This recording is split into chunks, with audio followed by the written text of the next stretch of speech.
Queenslanders have 12 days to get their first COVID vaccine dose to ensure they're fully protected by the time the state throws open its borders on December 17. Government ministers have wasted no time embarking on a statewide vaccination blitz targeting every corner of Queensland. Sally Eales begins our coverage. From Cairns to Coomera, Mount Isa to Mackay.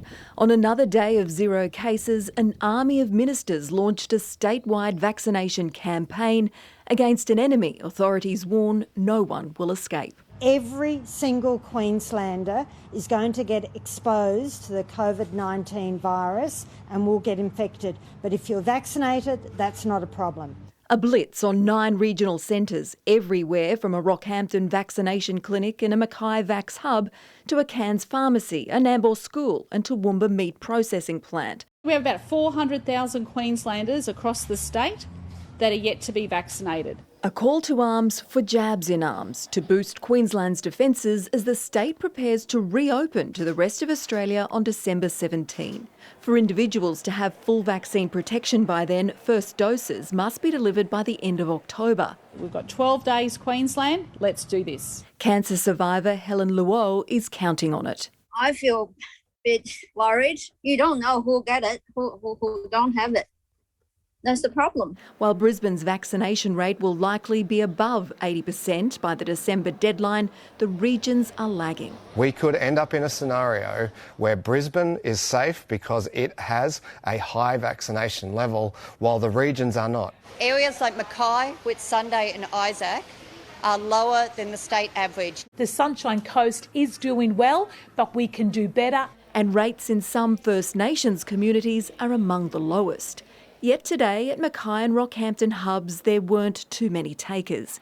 But those who were there are planning a bright future. So I can go to Tasmania for Christmas. Travel, just something to be back to normal. Once Queensland opens up, lockdowns could still be enforced in communities which haven't reached the 80% threshold. If there is an outbreak in an area, there may be restrictions put on that area. And the fully vaxxed will have the most freedoms. A second roadmap for businesses is being discussed as they decide whether to allow unvaccinated staff and clientele. We hope we can release all of the restrictions on those venues that choose to only have people who are vaccinated. Although how it will be policed is causing concern. I don't support small and family business owners and their staff becoming COVID cops. Maroochydore bar owner Alex Johns says it's been hard enough for staff to enforce COVID restrictions, let alone checking patrons' vaccination status. I don't think that in good conscience I can do that. I can't expect them to do that.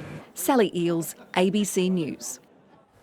Regional Queensland has been told to lift its game when it comes to getting vaccinated. Let's go live to reporter Chloe Shemicki, who's at a vaccination hub in Townsville.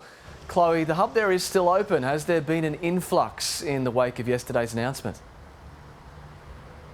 Good evening, Matt. Not really. The Hospital and Health Service says the Townsville Community Vaccination Hub has had an average turnout today. They expect that by the time the site closes this evening, they will have administered 1,400 doses of the Pfizer vaccine.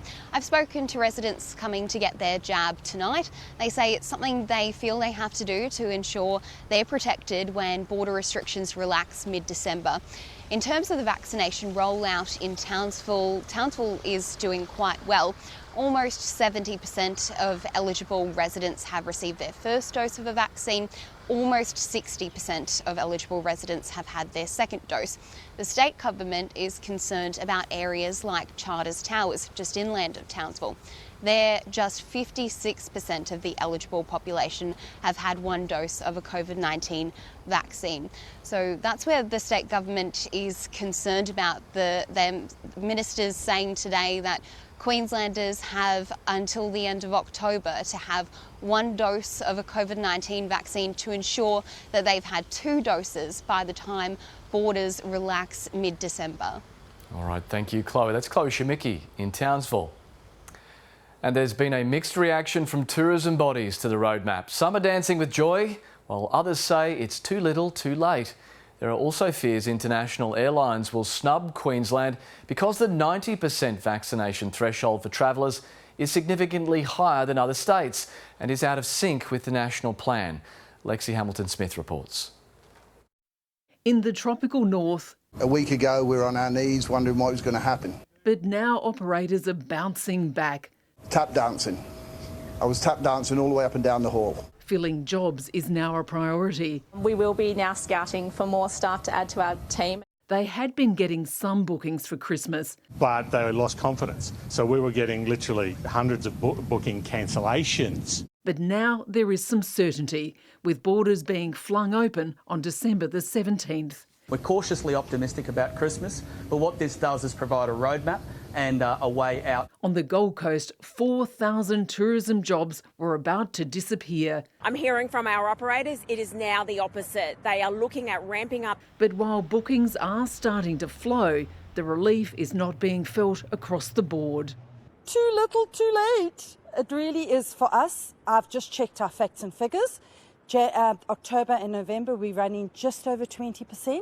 For those with management rights, holiday units have been snapped up during the pandemic by people desperate to live here. We have lost 25% of our letting apartments to owner-occupiers, and that has just destroyed our business completely. It will be a slow clawback for operators who are battling in the red.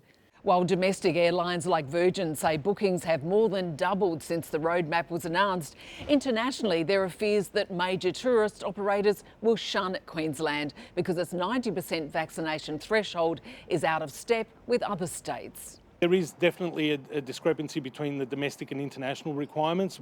For example, at the 80% mark, a fully vaccinated traveller can come here from Melbourne or Sydney and not quarantine. But an international traveller can't. They have to wait until we hit 90%. Setting a 90% target, which no other jurisdiction in Australia has done for international reopening, may never be achieved, in which case we will never open up to international travellers. A roadmap to freedom, but expect plenty of bumps along the way. Lexi Hamilton-Smith, ABC News.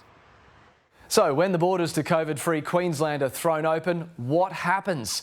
This is our best guess and the modelling the Premier was given for opening at 70% double dose, 80% double dose, 85% and 90%. But let's just focus on 80 because that's what the Premier chose. Here are the cumulative infections from Freedom Day, December 17th to March 17th across 100 different scenarios. These blocks show what happened 50% of the time, and these lines are the medians. These really high results here, the dots, they're outliers, unlikely to occur. And across the graph, we see infections in each age group, and you can see the young and old get infected most. Compare that with the cumulative cases that end up in intensive care. It's really skewed to the over 65s. By March 17th, around 500 have been or are in ICU. For these sorts of numbers, the hospitals might be strained, but not at breaking point. And these are the forecast deaths. For children and adolescents, near zero or single digits. For 45 to 65s, in the tens. And again, the bulk in the over 65s. In total, around 200 deaths in the first 90 days after reopening. We asked James Roberts what this tells him. I would just reiterate that it is really important that everyone gets vaccinated everywhere, wherever you are, whatever your age. Just keep getting vaccinated because yeah, that really is the way out of here. And this is not the peak. That comes later. This is just what is predicted for the first 90 days. And for news anytime, head to news.abc.net.au, then click Queensland Top Stories on your desktop or mobile. Throughout the day, we have the latest on the COVID situation from your area, the nation and the world.